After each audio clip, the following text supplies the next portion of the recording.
Hello hi, स्वागत आहे तुमचं ज्योती पवार या यूट्यूब चॅनलमध्ये। श्री स्वामी समर्थ सर्वांना। तर तुम्ही पाहू शकता मी इथे रवा भाजत आहे।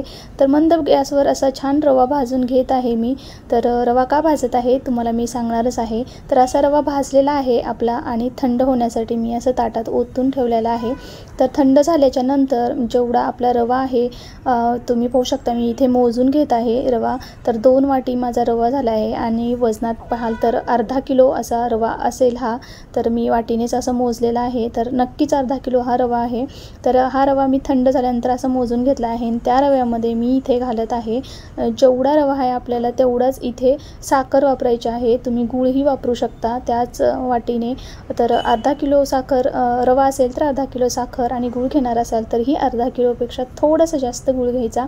आणि असं गूळ घ्यायचा असेल तर गुळाचा तुम्हाला इथे आपल्या थंड पाण्यातच गूळ विरघळून घ्यायचा आणि विरघळून घेतल्याच्यानंतर तो चाळणीने आपण गाळून घ्यायचा आणि गाळल्याच्यानंतर तो आपल्याला जो झालेला असतो तो पाक गुळाचा तो याच्यामध्ये ह्या रव्यामध्ये असं ओतून घ्यायचा। जसं मी इथे पाणी वापरत आहे तसं तुम्ही ते गुळाचं पाक वापरू शकता। आणि असं मी इथे अख्खीच साखर टाकत आहे या रव्यामध्ये आणि थोडं पाणी घेऊन मी छान मिक्स करत आहे या रव्याला। मी साखरेच्या रव्याच्या तेलच्या बनवत आहे। तर तुम्ही गूळही वापरून बनवू शकता। तर मी इथे मला साखरेच्या आवडतात आम्हाला सर्वांना अख्खी साखरेच्या। तर काही साखर विरघळते आणि काही अशीच राहते। तर खूप छान कडक अशा तेलच्या होतात ह्या रव्याच्या। तर इथे साधारण मला अर्धा ग्लास पाणी लागलेलं आहे इथे। तर अशा पद्धतीने छान असं ओलसर करून ठेवायचं झाकून। आणि मी ते आकाड स्पेशल तेलच्या बनवत आहे आणि तुमचा आकाड झाला की नाही हे मला नक्की सांगा। तर अशा छान असं तुम्ही पाहू शकता व्हिडिओमध्ये की असं छान मी मुरण्यासाठी पाणी ओलसरपणाने करून असं ठेवलेलं आहे आणि मी झाकून ठेवणार आहे। तर तुम्ही 1 दिवसासाठीही भिजवू शकता। तर मी असं 5-5:30 वाजता मी भिजवलं होतं आणि दुसऱ्या दिवशी सकाळी मी चेक करत आहे तर सर्व पाणी आपलं त्या रव्यामध्ये ॲब्झॉर्ब झालेलं आहे आणि थोडीशी साखरही विरघळलेली आहे। तुम्ही पाहू शकता असं मोकळं झालेलं आहे। तर मी याच्यावरती आणखीन थोडंसं पाणी टाकणार आहे। तुम्ही पाहू शकता असं 2-3 वेळा मी थोडं पाणी असं टाकलं आहे आणि पूर्ण मिक्स करून छान असं ओलसर करून ठेवलेलं आहे।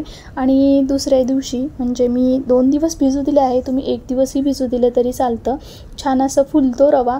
आणि बघा नंतर मी तेलच्या बनवण्यासाठी इथे ताटात पाणी घेतलं आहे। त्यामध्ये आपल्या नेहमी आपण कणिक भिजवण्यासाठी चपातीसाठी जी कणिक भिजवतो त्यामध्ये जसं मीठ टाकतो त्यापेक्षा थोडंसं जास्त मीठ वापरायचं आणि पूर्ण असं मीठ विरघळून घ्यायचं आहे। आणि मीठ विरघळल्यानंतर चाळून आपलं छान असं गव्हाचं पीठच मी वापरलेलं आहे। तुम्हाला रवा वापरायचा असेल तर रवाही वापरू शकता, थोडासा मैदाही त्याच्यामध्ये टाकू शकता। आणि अशा पद्धतीने मी साधंच आपलं आमचे घरचेच गहू आहेत तर घरच्या गव्हाचं छान असं पीठ आहे आणि असं मऊसूत पीठ आहे। तर असं छान पीठ घ्यायचं। गावाकडे कसं आपण सुजी वगैरे लावून त्याचं सडून गव्हाच्या अशा बनवतो। तर मी ह्याच पिठाचं आपल्या नॉर्मल इथे खूप बारीक पीठ येतं एकदम मऊसूत असं मैद्यासारखं। तर तेही मी चाळून घेतलेलं आहे आणि आपल्याला इथे अशी कणिक मळून घ्यायची आहे। घट्ट अशी कणिक मळायची, छान असं मुरदून छान असं पीठ मळून घ्यायचं आहे। आणि ही कणकीचा गोळा छान झाल्याच्या नंतर आपल्याला ठेवायचा आहे 10 मिनटासाठी झाकून, म्हणजे आपली कणिक छान अशी मऊ होईल। आणि पातळ अजिबात मळायचं नाही, घट्ट पीठ मळायचं। तुम्ही पाहू शकता असं छान मळून मी झाकून इथे ठेवणार आहे 10-15 मिनटासाठी ठेवून द्यायचं। त्यानंतर आपल्याला इथे पुढची प्रोसिजर करायची आहे ती म्हणजे आपला आता तो भिजवलेला रवा आहे, साखर आणि रवा, तर त्यामध्ये विलायची सुंठ असं छान वाटून टाकायचं आहे आणि त्याला एकजीव करून घ्यायचं आहे छान असं। तर म्हणजे छान असं आपल्याला टेस्ट लागेल। तर अशा पद्धतीने सर्वच रव्यात मी छान असं मिक्स करून घेतलं आहे। आणि गुळाचा तुम्ही बनवत असाल तर त्यामध्ये हलकीशी बडीशोप गरम करायची, भाजायची नाही, गरम करायची आणि थोडीशी गरम झाल्याच्या नंतर छान वाटली जाते ती बडीशोप। याच्यामध्ये गुळाचा बनवत असाल तर टाकू शकता आणि जायफळही टाकू शकता। माझ्याकडे इथे जायफळ नव्हती तर इथे मी फक्त विलायची आणि सुंठची अशी वापरलेली आहे पावडर। तर साखरेचं बनवत असल्यामुळे मी इथं बडीशोप वापरलेली नाही, तर तुम्ही गुळाचा बनवत असाल तर नक्की बडीशोप वापरा. तर असं छान हे झालेलं आहे, तुम्ही पाहू शकता. मिक्स करून घेतल्याच्यानंतर छोटे छोटे इथे लाडू बनवायचे आहेत आपल्याला. लाडू बनवायचे म्हणजे आपल्याला प्रत्येक वेळेस सारण भरताना जास्त हात आपला खराबही होणार नाही आणि एकसारखे लाडू बनवले गेले तर आपल्याला व्यवस्थित ते भरून घेता येईल उंड्यामध्ये. तर गावाकडे कसं आपण दोघी तिघे असतो तर कोणी लाडू बनवतं, कोणी छान असं भरून देतं आणि कोणी लाटतं, अशा प्रकारे आपण करत असतो. पण इथं आपल्यालाच करायचं असल्यामुळे एकट्याला तर असे छान छान छोटे छोटे लाडू बनवायचे म्हणजे आपल्यालाही सोपं जातं. तर असे मी सर्वच लाडू इथे बनवून घेत आहे, तुम्ही पाहू शकता. छोटेसे तुम्हाला याच्यापेक्षा छोटे बनवायचे असतील तरी तुम्ही छोटेसे बनवू शकता. मी थोडेसे मीडियम ठेवले आहेत कारण मला जास्त घातलेलं हे सारण असे आवडतात तेलच्या म्हणून.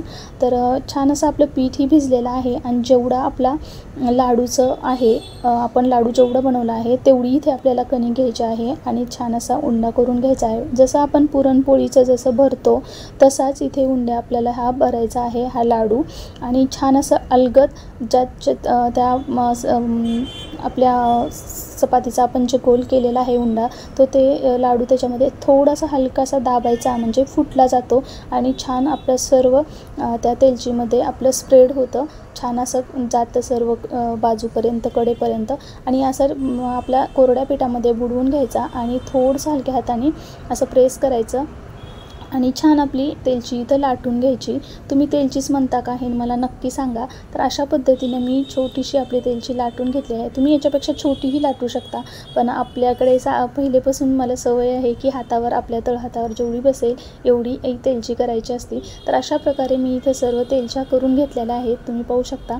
तर ह्या 2 वाटीचा जो होता तो रवा, तर 2 वाटी मी साखर घातलेली म्हणजे 1 किलोच्या अर्धा किलो रवा आणि अर्धा किलो साखर, तर 1 किलोच्या ह्या तेलच्या आहेत.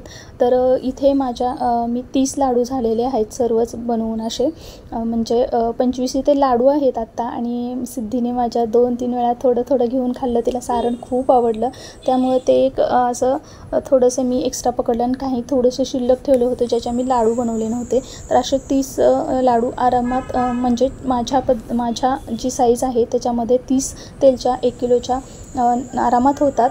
याच्यापेक्षा छोट्या जर तुम्ही बनवल्या तर 35 1 किलोच्या रव्याच्या इथे तेलच्या अगदी आरामात 35 तेलच्या आरामात होतात. तर अशा होतात तेलच्या. आणि छान असं इथे तेल गरम करायला ठेवलेलं आहे मी. तेलही आपलं गरम झालेलं आहे आणि आता मी पहिली तेलची तेलामध्ये टाकलेली आहे, तुम्ही पाहू शकता. आणि छान अशा आपल्या तेलच्या सुरू आहेत करायला. तर कशी टम्म फुगलेली आहे तुम्ही पाहू शकता आणि फुटत नाही, तेलची फुटत नाही अजिबात. अख्ख्या साखरेच्या जरी आपण तेलच्या बनवल्या तर फुटत नाहीत. आणि तसंही एखादी फुटलीच तरी खूप छान लागते बरं का फुटलेली तेलची. मला तर प्रचंड आवडते फुटलेली तेलची, आणखीन जास्त कडक होते फुटल्यानंतर. तर अशा टम्म एकामागून एक अशा आपल्या तेलच्या इथे बनवायला तयार आहेत, पाहू शकता तुम्ही. आणि छान आपल्या तेलच्या झालेल्या आहेत. मी आता इथे 10 ते 11 तेलच्या इथं बनवलेल्या आहेत आणि जसं पाहिजे तसं आपल्याला दुसऱ्या दिवशी संपलं की आणखीन हे बनवू शकता. तसंही हे सारण आरामात 8 दिवस राहतं, काही होत नाही. तुम्ही पाहू शकता किती छान टम्म आपल्या तेलच्या झालेल्या आहेत. तर असा आपला होता आजचा तेलच्याचा व्हिडिओ. आणि छान एवढ्या साऱ्या तेलच्या माझ्या बनवून तयार आहेत. बाहेर छान असा पाऊस पडतो आहे आणि असं मस्त खायला. तर कसा वाटला व्हिडिओ नक्की सांगा. व्हिडिओ आवडला तर लाईक शेअर